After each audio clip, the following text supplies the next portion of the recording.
Ladies and gentlemen, we're here in the campus of Foundation University, the university founded by Dr. Vicente Sinco, one of the greatest educators of the country. And we're actually here because there's an issue that I think the public should know, and we would like to ask the chair of the Board of Trustees, Dean Sinco, about this. This has something to do with a challenge to his leadership, and this is actually done by some family members who are holding positions also in the Board of Trustees or are stockholders of this particular corporation. So we thought that the public ought to know what the score is so that our opinion, our reactions will be based on facts. So with Skycable News Supervisor Choi Rodriguez Gallardo and Malvinciano,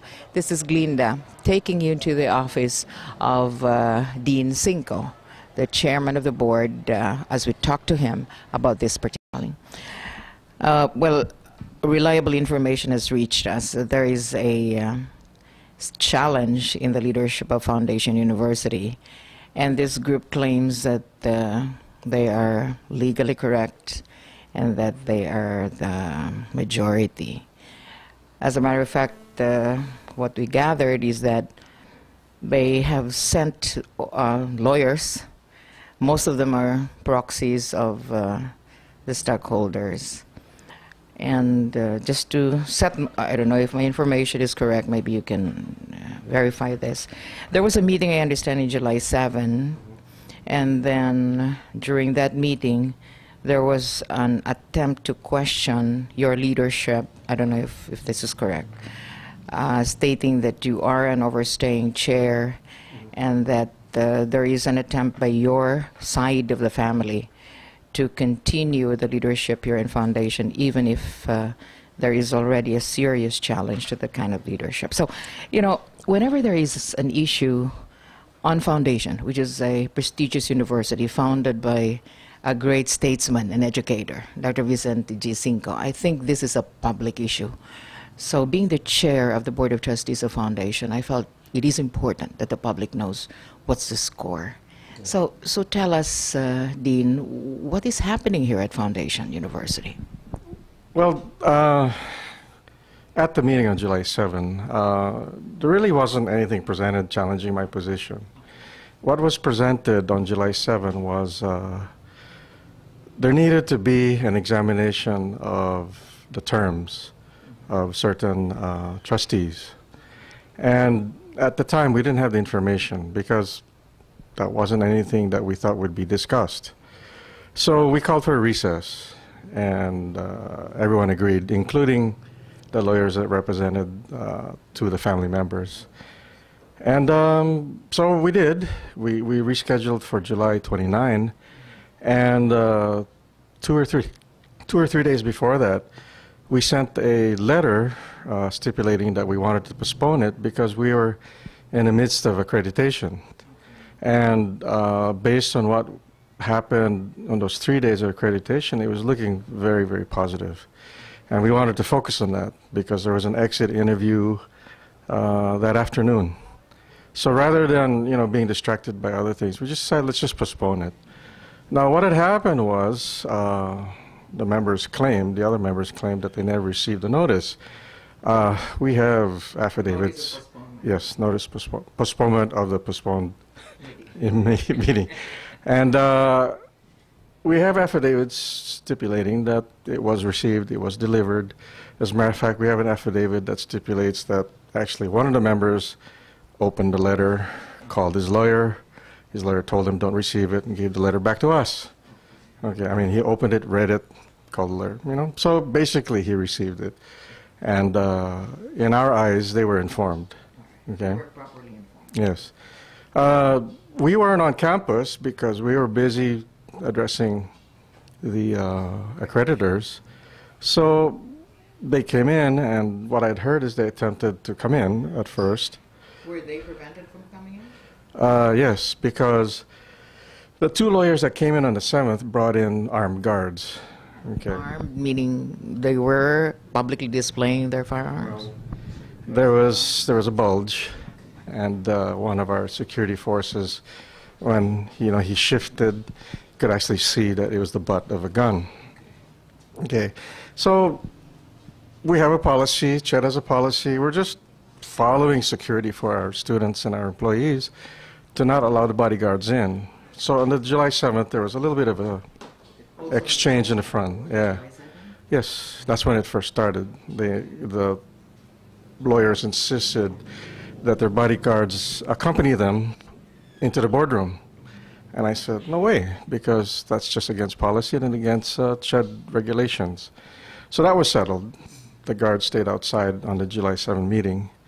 On the 29th, they appeared again this time with 4 guards, but this time they were a little more careful. The guards stood across the street. But the thing that's ironic is they weren't supposed to be here because the meeting was canceled. So, what happened? As far as I know, they held their own meeting. Okay. Yeah. You know, Foundation University is a family corporation. Is that correct? Well, what kind of corporation not is? Not necessarily family corporation. It's composed of family members, but first and foremost, it's a non-stock nonprofit. Okay, we've had non-family members in the corporation before.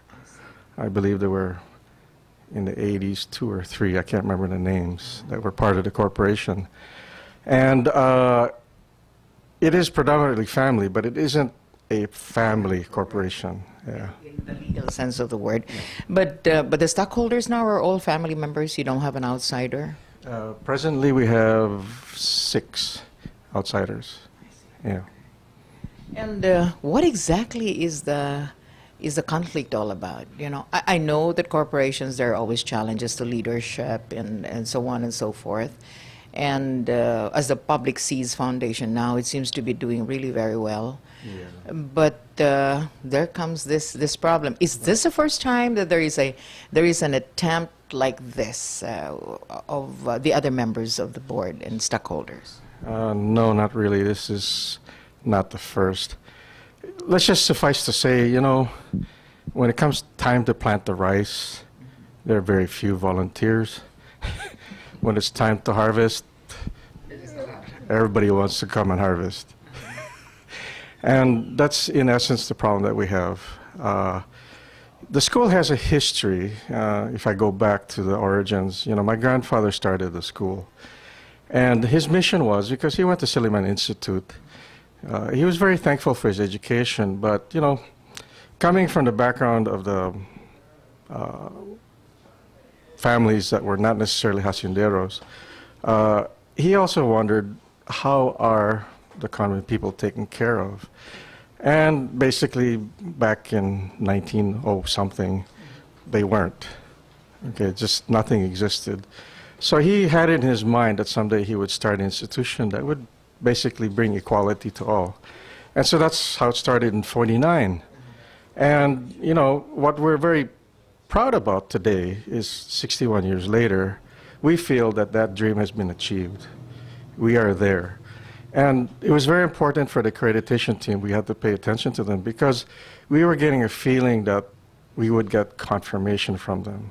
We weren't egging anybody on, but we could see, you know, what direction it was going in. So basically, on the exit interview, that was a confirmation that there were many things that this institution would provide the students that don't even exist in some of the prestigious institutions in Manila. And most of these accreditors, yeah, most of them were from Manila, 2 from CEU.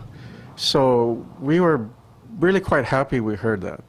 And so that's part of what we're dealing with, is we are able to finally achieve what the founder wanted to do 61 years ago. The mission, it's finally there. 61 years later. I mean, you would think if you started something maybe 10, 20, but not 61. But regardless, it's there. So, you know, going back again to the history, my father was involved from day one of the institution, and we stayed until 1968. And, you know, you can look back in history and the way education was before. It wasn't high-tech. You had classrooms, you had books, you had teachers. And I feel that we were doing okay. We were not yet at that time a premier institution, or we could even consider ourselves a premier institution, but we had good quality education. We left in 1968, and basically my father was absent between 1968 and 95. And the reason was? More family problems. So in other words, the family problem like this started way back then. It's been going on for a long time. So anyway, between 68 and 95, I just have to say one thing. That's almost 30 years. What happened? Okay? And in 95, actually before then, I was living in Hawaii, and my parents were still in Washington, and my father was still working for University of Washington. And he would still attend the annual meetings, for the corporations here. And I didn't witness this, but my mom told me about this, that there were several telephone calls in 94 or 93, somewhere around there. And it was really distressful because my father was just really upset. He had read the financials, and basically it read that the family corporations, including Foundation University, was bankrupt. Okay? So from 1968 to 93, 94, 95, what happened? Okay? So, I know the family doesn't want to hear this, or anyone else, but in 94, 95, somewhere around there, the family members decided to liquidate because it was that far gone. And not only that, it was recoverable, but there wasn't anyone interested in working to bring back the assets to where they should have been. Okay? So my father elected to take early retirement from the University of Washington. He came back at first 3 months, and then 6 months, and then eventually a year. And at the same time, because the value of the assets were just not there, it would be, giving away everything at a song if we sold it for whatever value it was at that time. So they all agreed that he would come and work on it and, spend a little bit and bring it up to speed, and which is what he did. In 95, when he finally was able to stabilize the finances, he had asked me, I was in Hawaii, I had my own office. He had asked me to, no. See, that's the thing, is everyone thinks that we always had it in mind that we would return and take over. That's not so.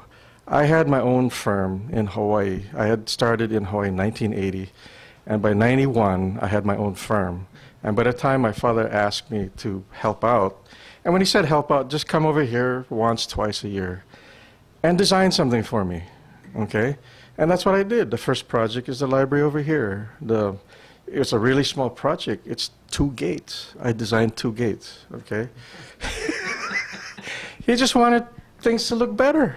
That's it, so that, whoever was interested in purchasing the property would, feel that the value was there. So we started. He doesn't have to pay you to do that. No, just the plane ticket and, a couple of weeks of my time, and that was it. And because I was self-employed, I was basically able to do that. So I did that, and the second project, many people are aware of it, the social garden that used to be volleyball courts. That was the second project. So anyway, one project led to another. And none of this had anything to do with me coming back, because my wife is Japanese American. My kids are all American. We lived in Hawaii for how many years? Basically, that's our life.